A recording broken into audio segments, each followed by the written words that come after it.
नमस्कार, मी अश्विन बापट. एबीपी माझाच्या वतीने आपल्या सगळ्यांचं या कार्यक्रमामध्ये मनपूर्वक स्वागत, ज्याचं नाव आहे एबीपी माझा आयोजित HP प्रस्तुत रिइन्व्हेंट माझा Maharashtra, supported by Maharashtra chamber of commerce, MIDC, MEDC आणि डिकी. या कार्यक्रमामध्ये नागपूर विशेष भागामध्ये आपल्या सगळ्यांचं मनापासून स्वागत. भारताच्या बरोबर मध्यभागी वसलेलं हे असं शहर अर्थातच नागपूर. 0 माईल सिटी म्हणून देखील याचा उल्लेख केला जातो. भौगोलिकदृष्ट्या केंद्रस्थानी असल्यामुळे नागपूर हे देशातलं अत्यंत महत्त्वाचं शहर आहे. मग तो आर्मीचा तळ असो, हवाई माल वाहतुकीचा हब असो किंवा मग महत्त्वाची शासकीय कार्यालय नाहीतर उद्योगधंदे, नागपूर हे कायमच सगळ्यांच्या पसंतीचं आणि सोयीचं शहर राहिलंय. देशभरामध्ये कुठेही माल पाठवणं हे सोयीचं असल्यामुळे इकडे उद्योगधंदे नव्या जोमाने उभे राहिले. हे जरी खरं असलं तरी इथल्या निसर्गाच्या प्रतिकूलतेमुळे या उद्योगांना अनेक अडीअडचणींना सामोरं जावं लागत होतं. त्यावर मात करण्याकरता मग टेक्नॉलॉजीची कास धरण्याशिवाय गत्यंतर नाही, हे इथल्या चाणाक्ष उद्योजकांनी वेळीच ओळखलं. तेव्हा नागपूरसारख्या शहरांच्या प्रगतीत टेक्नॉलॉजीचा सहभाग कसा आहे याचा शोध घेत महाराष्ट्र रिइन्व्हेंट करण्याकरता आपण या ठिकाणी जमलोय. अनेक मान्यवर अतिथी आपल्या सोबत आहेत. सगळ्यात सुरुवातीला मी या चर्चेकरता मंचावर आमंत्रित करतो महाराष्ट्र चेंबर ऑफ कॉमर्सचे governing council member Amar Wajalwar सरांना, TGN कॉर्पोरेट ॲडवायझरचे कार्यकारी संचालक विजय सोंकुवर, पॅरामाउंट इंजिनिअरिंगचे CEO Rahul Dikshit sir, space food फर्निचर्सचे संचालक देशपांडे सर, आपले HPचे झोनल मॅनेजर आशिष अग्रवाल यांना देखील मंचावर याची विनंती करतो. आणि एबीपी माझाच्या या अभियानाला ऊर्जा देण्याकरता राज्याचे ऊर्जा मंत्री चंद्रशेखर बावनकुळे सर देखील आपल्या सोबत आहेत. त्याचप्रमाणे आजच्या चर्चेत सहभागी होण्याकरता आलेल्या नागपूरच्या उद्योग जगतातले सर्व प्रतिनिधी आणि आपल्या सर्वांचं पुन्हा एकदा सहर्ष स्वागत. चर्चेला प्रत्यक्ष सुरुवात करण्याआधी आपण एक नागपूरच्या तांत्रिक प्रगतीवर नजर टाकूया. नागपूर म्हटलं की डोळ्यासमोर उभा राहतो तो भारताचा भौगोलिक मध्य, महाराष्ट्राची उपराजधानी, संत्र्याचं माहेरघर. नागपूरला कापूस पिकतो, तर इथेच त्या कापसावर प्रक्रिया करून त्याचा धागा आणि कापड बनवण्याचे उद्योग मोठ्या प्रमाणावर आहेत. नागपूरमध्ये मसाले बनवणारेही उद्योग आहेत. नागपूरच्या आजूबाजूचा परिसर कोळसा, चुनखडी, ग्रॅनाइट अशा खनिजांनी समृद्ध आहे. लेटेस्ट तंत्रज्ञानाचा वापर करून या खनिजांवर प्रक्रिया करण्याचे उद्योग नागपूरमध्ये आहेत. Steel bars, aluminium sheets casting, steel forging अशा अनेक गोष्टी निर्यात करून नागपूर देशाच्या परदेशी चलनाच्या गंगाजळीत महत्वाची भर घालत असतं. महाराष्ट्रातल्या एकूण लघु उद्योग आणि MIDC युनिट्स पैकी जवळजवळ 10% युनिट्स नागपूरमध्ये आहेत. मिहान प्रकल्पानं नागपूरचा चेहरा मोहरा बदलून जाईल यात काहीच शंका नाही. पण निसर्गानं उभी केलेली नागपूर समोरची आव्हानं वेगळी आहेत आणि त्यावर मात करण्यासाठी तंत्रज्ञानाच्या डोळस वापराला पर्याय नाही, हे नागपूरकरांनी ओळखलं आहे. आणि म्हणूनच इतक्या मोठ्या संख्येनं आज या परिषदेला उपस्थिती लागली आहे. प्रतिकूल परिस्थितीतही बदलाचा स्वीकार आनंदाने करणाऱ्या या वैदर्भीय स्पिरिटला एबीपी माझाचा सलाम. आपल्या सगळ्यांनाच लहानपणापासून आपण शिकलेलो आहे ते म्हणजे आपल्या मूलभूत गरजा काय, तर अन्न, वस्त्र आणि निवारा. पण मला असं वाटतं की आज त्याच्यामध्ये एक गरज आपण ऍड केली पाहिजे. तुमच्या लक्षात आलं असेल, ती गरज अर्थातच मोबाईल आहे. कारण आजची गरज ही अन्न, वस्त्र, निवारा आणि मोबाईल ह्या आपल्या मूलभूत गरजा झालेल्या आहेत. आणि मग त्या मोबाईलचा वापर करत असताना आपण अनेक उलटसुलट मेसेजेस वाचत असतो, अनेक चर्चा होत असतात की मग तो मोबाईल चार्जिंग करताना बोलायचं का नाही बोलायचं, मोबाईल वरच्या खिशात ठेवायचा की खालच्या खिशात ठेवायचा, या सगळ्या गोष्टींवर नेहमी आपल्याला चर्चा ऐकायला मिळतात. पण याच अनुषंगाने आपण नुसत्या चर्चा करत असतो खरं म्हणजे, पण काही व्यक्ती अशा असतात की त्याच्यामध्ये स्वतः काहीतरी धडपड करून काहीतरी वेगळं करून दाखवतात आणि त्या अतिशय सर्वसामान्य घरातल्या देखील असतात. तर अशाच एका युवा पिढीच्या प्रतिनिधींनी अगदी सर्वसामान्य घरातल्या काय शक्कल लढवली आहे रेडिएशन कमी करण्याच्या दृष्टीने, बघूया. मोबाईल घरात नाही असं एकही घर अपवादानं सापडणं कठीण आहे. मात्र याच मोबाईलच्या रेडिएशन्स अर्थात लहरींमधून विविध प्रकारचे घातक रोग पसरू शकतात असा दावा वैद्यकीय तज्ज्ञांनी केलाय. मात्र यावरचा उपाय शोधल्याचा दावा नागपुरातल्या इंजिनियर गौरव सवालाखेनं केलाय. गौरवनं अँटी रेडिएशन चिपची निर्मिती केली आहे. ही चिप 70% मोबाईल रेडिएशन शोषून घेण्यास मदत करते. त्यामुळे रेडिएशनमुळे निर्माण होणारा धोका कमी होतो असंही त्यानं म्हटलंय. गौरव सवालाखेनं तयार केलेली अँटी रेडिएशन चिप मोबाईलला लावल्यास इनकमिंग आणि आउटगोईंग कॉल दरम्यान रेडिएशनचं प्रमाण कमी होतं हे दिसून आलंय. गौरव सवालाखेला ही चिप तयार करण्यासाठी तब्बल 3 वर्षे लागली. त्यानं लावलेला हा शोध नक्कीच महत्वाचा ठरणार आहे.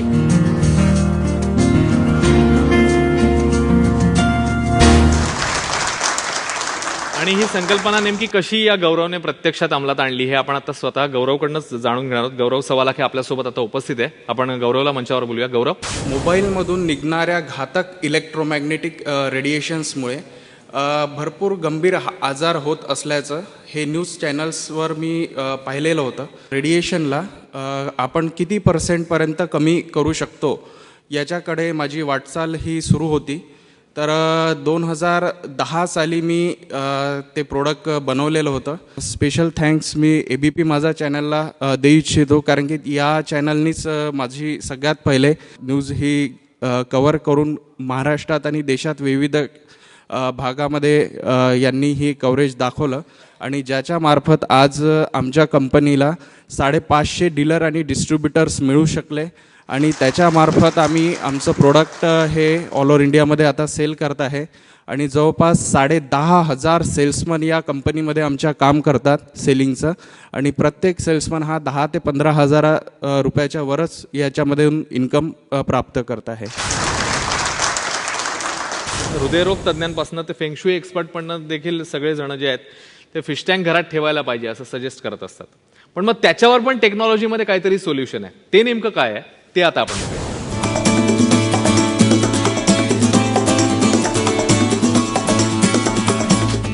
हे आहेत तिघे इंजिनियर तरुण, भाऊ बहीण असलेले प्रतीक आणि रितू मल्होत्रा आणि त्यांचा मित्र प्रतीक हरडे.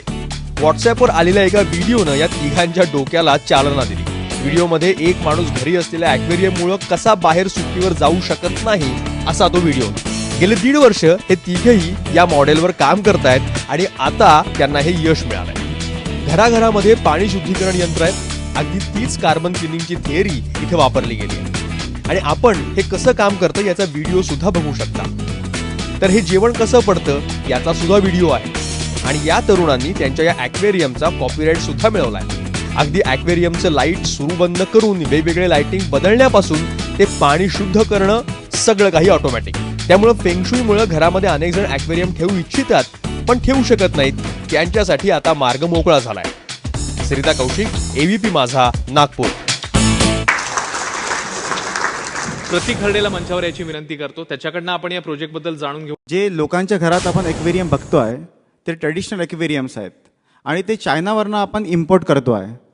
त्याच्यामध्ये काय होतं नेमकं की त्याला प्रॉपर फिडिंग करायचं, त्याला प्रॉपर लाईट्स ऑन ऑफ करायचे, ऑक्सिजन पंपचा वापर ते वेळोवेळी त्यांना पाहावं लागत होतं. लोकांमध्ये मग आम्ही सर्वे केलं की तुम्ही डिजिटल एक्वेरियम तुम्हाला हवा आहे का. ते म्हणाले कसं राहील आणि जो मॅन्युअलमध्ये काय अंतर राहील. तर अंतर असं होतं की तुम्हाला विचारलं की तुम्ही किती दिवसासाठी घरातनं बाहेर पडताय. लोक म्हणाले 4 दिवस, 5 दिवस, 8 दिवस, 10 दिवस. पण आम्ही सर्वात जास्त म्हणजे आम्ही असा विचार केला की जरी माणूस 30 दिवसासाठी सुद्धा जरी घराच्या बाहेर गेला आहे तरीसुद्धा ते एक्वेरियममधले जे फिशेस आहेत त्या जशा तशा राहतील आणि त्यांना काही नुकसान होणार नाही. अराऊंड ह्या डिजिटल एक्वेरियमनी आतापर्यंत 50 लाखाचे ऑर्डर फक्त 6 महिन्यात आमच्याकडे आलेत. चर्चेला प्रत्यक्ष सुरुवात करूया. सगळ्यात सुरुवातीला मी बावनकुळे सरांकडे जाईन. बावनकुळे सर, नागपूर आणि तंत्रज्ञान हे नातं जर बघितलं तर तुम्ही याच्यातले पॉझिटिव्ह नेमके काय बघताय? मी सर्वप्रथम ABP माझाचं खूप खूप आभार मानतो की या कार्यक्रमाला मला त्यांनी आमंत्रित केलं. आज आपल्या नागपूर शहर आणि जिल्ह्यामध्ये आणि खास करून विदर्भामध्ये इंडस्ट्री आणि IT सेक्टरला खूप मोठा वाव आहे आणि या तंत्रज्ञानाच्या पुढाकाराने आपण विदर्भाला संपूर्ण जगभरामध्ये समोर नेऊ शकतो. आता शासनाने विदर्भातल्या इंडस्ट्रीकरता जे मेन करण्याची गरज आहे ते विजेचे दर कमी करणे आणि विदर्भात विजेचे दर हे कमी झाल्याशिवाय आपलं मिहान, आपलं येणारं IT सेक्टर हे पुढे जाऊ शकणार नाही. की मिहानमध्ये जे IT सेक्टर होतं ते मागं पडलं होतं आणि खास करून नागपुरातले अनेक स्मॉल IT सेक्टर मागे पडले होते. इन्फॉर्मेशनचे जे छोटे छोटे उद्योग लोकांनी तयार केले होते IT सेक्टरमध्ये तेही मागे पडले होते आणि इन्व्हेस्टमेंटही वाया चालल्या होत्या. 12 रुपये 90 पैसे विजेचा दर मिहानमध्ये होता. आता 4 रुपये 40 पैसे दर मिहानमध्ये या सरकारने केला आहे. त्यामुळे मोठा बूस्ट आता ज्या अनेक कंपनी मागच्या 12 वर्षापूर्वी ॲग्रीमेंट करूनही परत गेल्या होत्या IT सेक्टरच्या तंत्रज्ञान आधारावर काम करणाऱ्या, त्या पुन्हा परत आल्या आणि आता कामं सुरू झालेत. नागपूरमध्ये SMEs हे खूप जास्ती प्रमाणात आहे. इनफॅक्ट इंडियन इंडस्ट्री आपण बघितली तर 80% योगदान SMEsचाच आहे. तसंच नागपूर आणि विदर्भामध्ये पण तेच खरं आहे. आणि सध्या टेक्नॉलॉजीला पर्याय नाही. आपल्याला सगळ्या कंपनीजना SMEsना टेक्नॉलॉजी ही अडॉप्ट करावीच लागणार आहे. आणि सगळ्यात चांगली गोष्ट आता ही आहे की ही टेक्नॉलॉजी इझिली ॲक्सेसेबल आहे. आधी जे आपल्याला खूप महाग असायची टेक्नॉलॉजी विकत घेता यायची नाही, ती आता इझिली ॲक्सेसेबल आहे. आणि आता SMEsना ही टेक्नॉलॉजी अडॉप्ट करून, खास करून IT इन्फ्रास्ट्रक्चरला अडॉप्ट करून आपल्याला नुसतंच नागपूर नाही, नुसतंच महाराष्ट्र नाही, पूर्ण जग ही आपली बाजारपेठ झालेली आहे. 20 वर्षाआधी जेव्हा आम्ही फॅक्टरी सुरू केली तेव्हा कोणती मशीन्स घ्यायचे, कोणते मटेरियल्स घ्यायचे, काय process, it was so difficult to find out any information जी आज आपल्याला नुसत्या फिंगर टिपवर अवेलेबल आहे. एकदा गुगल केलं तर सगळी इन्फॉर्मेशन मिळते. टेक्नॉलॉजीचे 2 फायदे मला असे वाटतात की एक आहे टुवर्ड्स मॅन्युफॅक्चरिंग म्हणजे हार्डवेअर ज्याला आपण म्हणू, आणि दुसरं आहे सॉफ्टवेअर. जसं ERP सिस्टम्स आहे which help you to run your business very efficiently. जे आधी मला आठवतं मी सुरुवातीच्या 5 वर्षापर्यंत आम्ही हाताने इनवॉइस बनवायचो. आज जर ERPच्या थ्रू आपण गेलो तर ऑर्डर लॉग इन पासून कस्टमरपर्यंत जाण्यापर्यंत तुम्हाला एका नुसत्या क्लिकवर तुम्ही करू शकता. अमर वजलवार सरांकडे प्लेन या सगळ्या प्रवासामध्ये तुम्ही देखील वेगवेगळी स्थित्यंतरं बघितलेली आहेत या सगळ्यामधली. तर कुठली चॅलेंजेस तुम्हाला दिसतात त्याच्यामध्ये आणि इथून पुढे जाऊन काय नेमक्या अशा गोष्टी आहेत की ज्याच्यावर आपल्याला मात करून पुढे जावं लागणार आहे? तुमचं निरीक्षण काय? मला असं वाटतं की काही गोष्टी आपण अजून करायला पाहिजे. बावनकुळे साहेबांनी, आदरणीय बावनकुळे साहेबांनी सांगितलं की रेट कमी झालेले आहेत. निश्चितच स्वागतार्ह बाब आहे. पण मला असं वाटतं आपण कुठेतरी अजून लक्ष ठेवायला पाहिजे की आमच्या बाजूला रेट काय आहे छत्तीसगडमध्ये. आम्हाला फ्लॅटली इतर राज्याच्या उर्वरित भागापेक्षा सरळ अर्धा करा. तुम्ही 10 रुपये रेट असेल तर तो 5 करा. 5मधनं वहन खर्च कमी करा आणि अशा प्रकारे see that we get at the minimum possible rate. तर इथे उद्योग येतील. ही की इंजिनिअरिंग उद्योगांचं म्हणजे ज्याला आपण ईज म्हणतो, ईज ॲट वर्क, ती पाहिजे यायला. आता परवाच मला असं कळलं की हिंगणा इंडस्ट्रियल इस्टेटला जी इंजिनिअरिंग युनिट्स आहेत त्यांना एकाएकी त्यांनी झोन 3मधनं झोन 1मध्ये टाकलं आणि त्याच्यामुळे त्यांचे सगळे कॅल्क्युलेशन्स आणि हिशोबच बिघडले. ठीक आहे, तर असं व्हायला नको. खरंय. आपण सोंकुवर सरांकडे जाऊया. सर, तुम्ही याचा सोशल अँगलचा विचार केला तर कसं बघताय याच्याकडे? सोशल अँगलचा विचार करतो म्हटलं तर IT एक असं सेक्टर आहे की ज्याच्यात मला लागत फार कमी लागतं.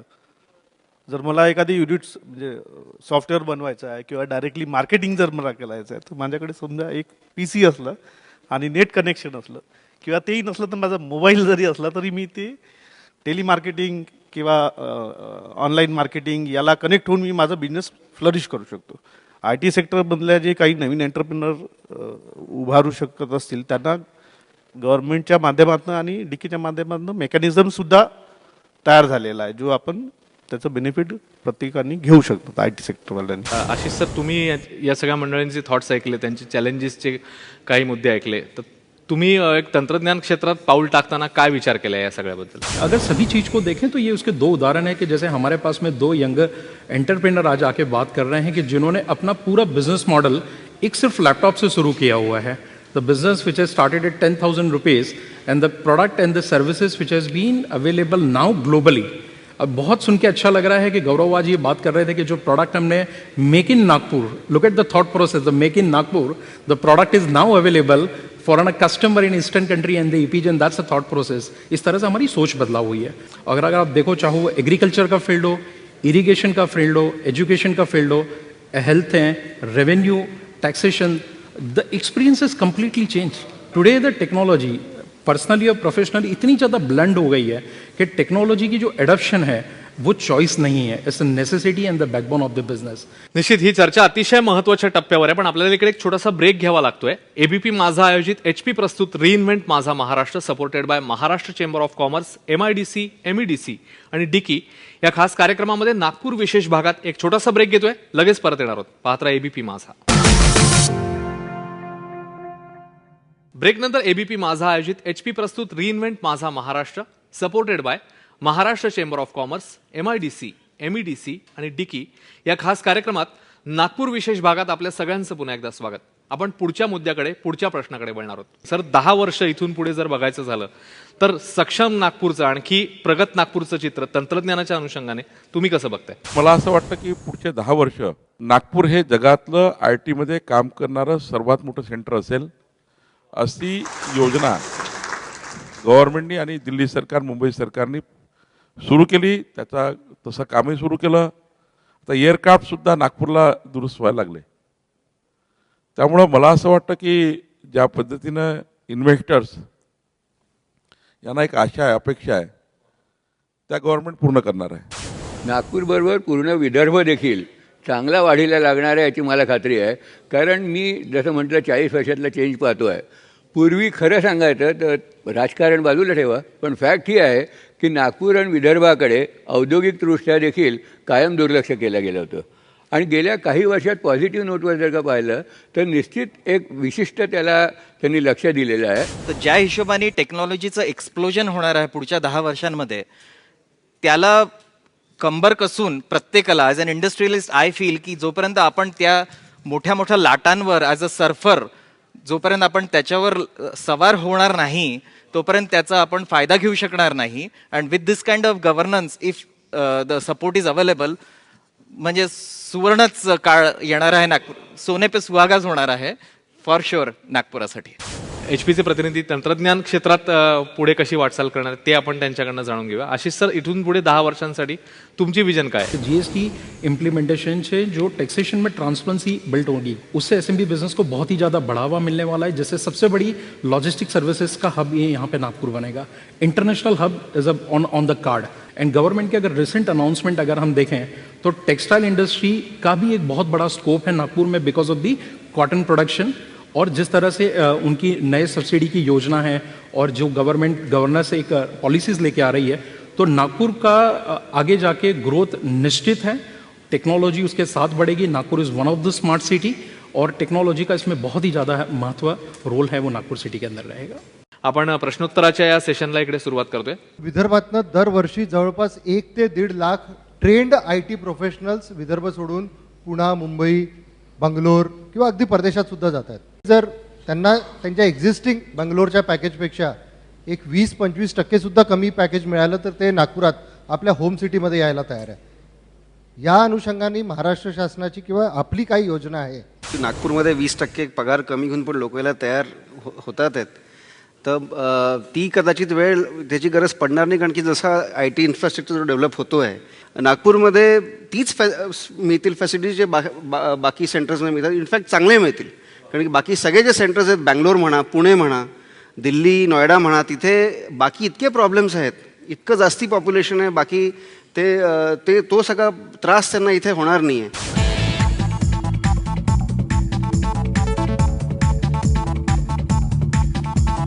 उत्तम दर्जाचे प्रिंटर्स आणि लॅपटॉप्स बनवणारी कंपनी म्हणून HP आपल्याला परिचित आहे. मात्र त्या पलीकडे जाऊन HP हा ब्रँड काय प्रयत्न करतोय याबद्दल HPचे रिजनल मॅनेजर सादिक खान यांनी उपस्थितांना मार्गदर्शन केलं.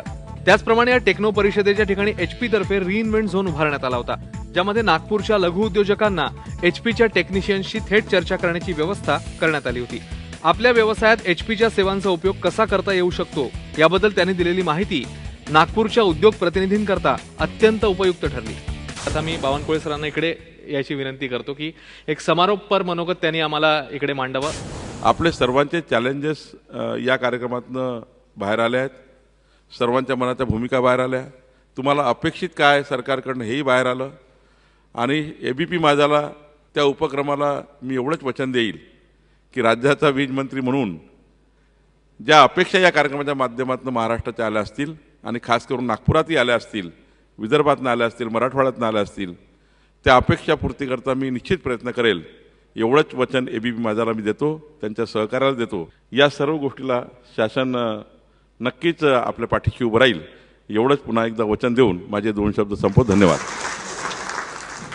कार्यक्रमाची सांगता करताना आपण इतकंच म्हणूया, भारताच्या मध्यभागी असणाऱ्या नागपूर शहरावर आता टेक्नॉलॉजिकल प्रगतीच्या दृष्टिकोनातून देखील केंद्रस्थानी उभं राहण्याची जबाबदारी आहे. ABP माझा आयोजित HP प्रस्तुत रिइन्व्हेंट माझा Maharashtra, supported by Maharashtra chamber of commerce, MIDC, MEDC आणि डिकी या खास कार्यक्रमामध्ये नागपूर विशेष भागात आता आपण इकडेच थांबतोय. ताज्या घडामोडींसाठी पाहत राहा एबीपी माझा.